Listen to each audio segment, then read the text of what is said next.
영상 보시기 전에 잠깐! 더욱더 흥미롭고 재미있는 과학 소식을 계속 받고 싶으시다면 지금 바로 구독과 알람 설정을 부탁드릴게요. 아참! 지금 국립과천과학관에서 재미있는 과학놀이 컨텐츠 경진대회를 하고 있다고 해요. 자세한 이야기는 영상 크레딧에서 해드릴게요. 그럼 바로 시작하겠습니다. 한 번이라도 학창시절 때 과학을 접해본 우리들에게 있어 과학하면 떠오르는 이미지는 아마도 이렇거나 또는 이런 것들일 것입니다. 일반적으로 과학은 자연스레 실험이라는 이미지로 이어지곤 하죠. 그런데 여러분, 이렇게 실험이라는 방법이 본격적으로 등장하게 된 건 대체 언제부터일까요?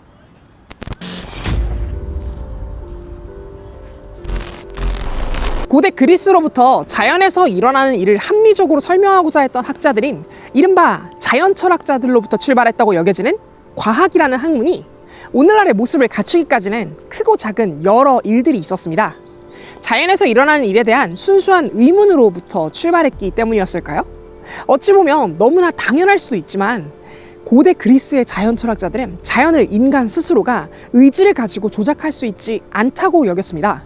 지금이야 어떠한 대상을 관찰하고 싶다고 여겼을 때 관찰하고자 하는 어떤 요인 이외의 모든 요인을 여러 도구를 이용해 통제할 수 있겠지만 당시에는 그러한 조작이 가능하지 않다고 생각했거든요.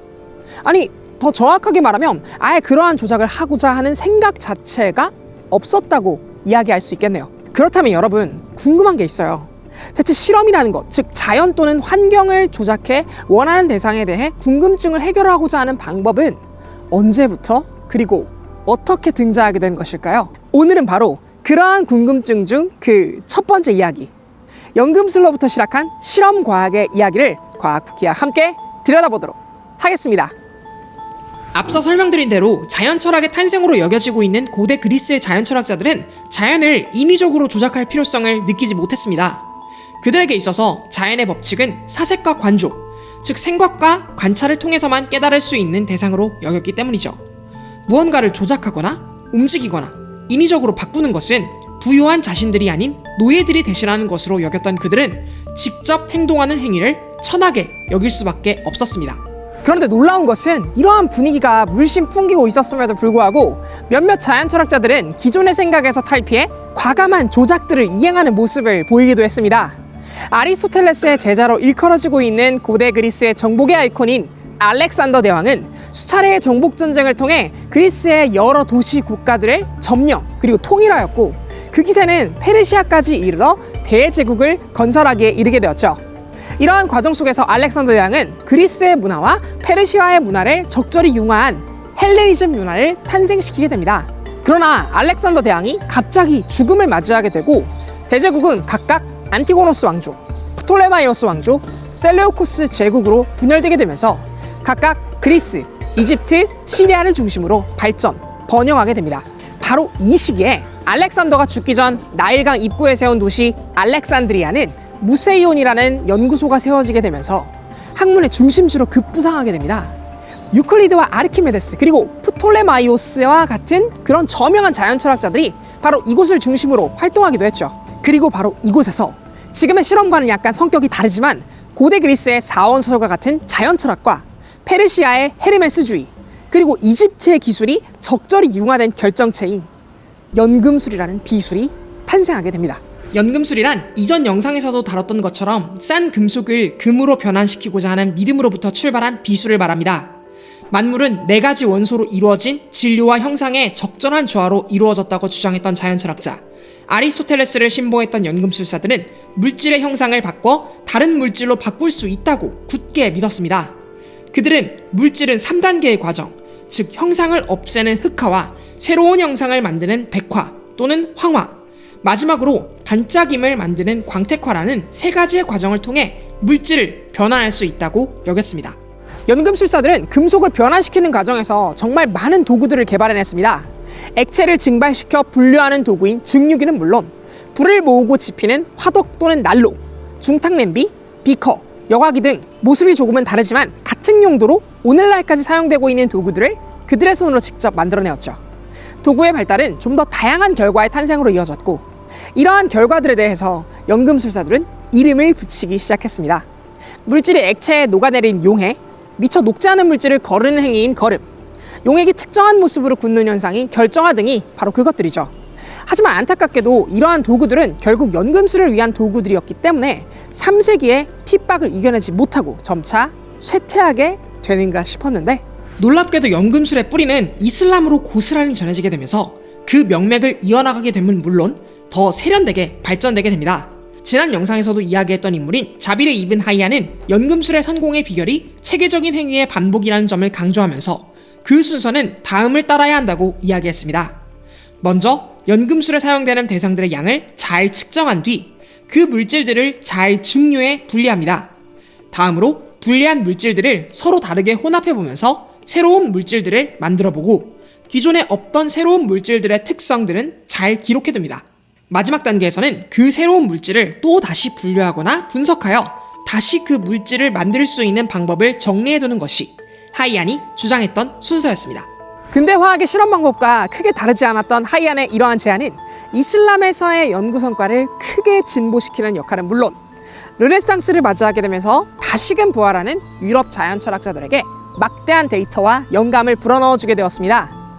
그들의 세련되게 가다듬은 증류 기술 및 용의 결정, 응고, 하소, 승화, 산화, 증발, 여과와 같은 기법들은 전부 서양의 연금술사들에게 있어 피와 살이 되었죠.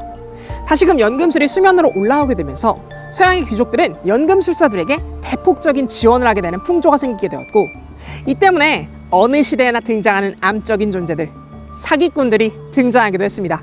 그들은 금의 검은 먹물을 발라 값싼 금속처럼 보이게 만들어 놓은 뒤 페인트를 제거하는 용액을 이용해 마치 금을 만드는 것과 같은 연출을 자아냄으로써 귀족들의 투자를 이끌어내어 그 막대한 투자비를 들고 도망가기도 했어요. 어느 시대에나 등장하는 교활한 사람들이 아닐 수 없죠. 당시 연금술사들의 꿈은 현자의 돌이라고 불리는 대상을 만들어내는 것이었습니다. 현자의 돌은 연금술사들의 수건인 값싼 금속을 금으로 만들어줄 때 꼭 필요한 일종의 금 제조용 재료의 역할을 하는 물질이었죠. 그러나 연금술사들은 지금의 지식으로 보면 너무나 당연하지만 현자의 돌은 물론 금을 만드는 일에도 실패하게 됩니다. 그러나 성과는 있었습니다. 당시 사용되었던 여러 도구들은 그대로 시대의 흐름과 함께 계속 전해지게 되었고, 뿐만 아니라 연금술을 위해 분류하고 만들어낸 새로운 물질들인 알코올, 에테르, 아세트산, 질산, 황산, 염화 암모늄, 질산은, 비누 등의 다양한 물질들 역시 후대 사람들에게 커다란 영향을 주게 되었죠. 물론 연금술은 자연 철학, 즉 과학이라고 보기에는 여전히 논란의 여지가 있다고 합니다. 연금술의 목적은 자연을 이해하려 함이 아닌 신비로운 생각으로부터 파생된 납을 금으로 바꾸고자 하는 야욕에 있다는 것이 바로 그것이었죠. 이러한 지극히 실용적인 목표를 순수 과학의 목표와 동치시킬 수 없다는 것, 그리고 그들의 이행 방식에는 비술적, 신비적 요소가 많았기 때문 또한 이러한 주장이 제기될 수 있는 이유들 중 하나이죠. 그러나 분명한 것은 이러한 연금술이 본격적으로 자연 철학의 범주 속으로 이끌려 들어오게 되면서 새로운 학문인 화학이라는 학문이 태동했다는 사실은 그 누구도 부인할 수 없는 과학사의 한 장면이 아닐까요? 과학후기였습니다. 감사합니다. 과학후기를 사랑해주시고 시청해주시는 많은 시청자 여러분들과 구독자 여러분들 정말로 감사드리며, 이번 영상도 유익하고 재미있으셨다면 좋아요와 구독 그리고 알람 설정도 부탁드릴게요. 이번 영상 또한 어김없이 제 채널의 알람 소리를 듣고 찾아와 주신 많은 구독자 여러분들과 시청자 여러분들, 그리고 특별히 채널 멤버십 구독을 통해서 후원해주시고 계신 이분들의 후원을 통해서 제작되었습니다. 또한 이 영상 시리즈가 제작될 수 있도록 지원해주시고 도와주신 국립과천과학관에게도 깊은 감사의 말씀을 드립니다. 현재 국립과천과학관에서는 전 연령을 대상으로 하는 공모전인 재미있는 과학놀이 콘텐츠 경진대회가 열리고 있답니다. 국립과천과학관 홈페이지에서 금방 찾아볼 수 있는 이 경진대회는 과학적인 원리나 현상을 주제로 한 톡톡 튀는 아이디어로 나만의 창작물을 선보일 수 있는 무대라고 합니다. 참가 신청은 이메일로 가능하며 기한은 4월 11일부터 7월 12일까지이니 어서 서둘러 신청해야겠죠? 아이들만 참가 가능하냐고요? 아니요. 아이에서 어른까지 전 연령이 참여할 수 있다는 점은 물론 최대 5명이 팀으로 참가해도 된다고 하니 여러분의 톡톡 튀는 창의력과 아이디어로 대회에도 참여하고 상품도 두둑하게 챙겨갈 수 있는 기회 절대 놓치면 안 되겠죠?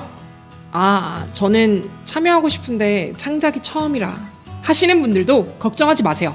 매주 토요일 오후 2시부터 4시까지 창작 카페 입구에서 진행되는 참가자를 위한 워크숍도 마련되어 있다고 하니 어서 신청해서 과학과 추억을 동시에 잡아보는 건 어떨까요?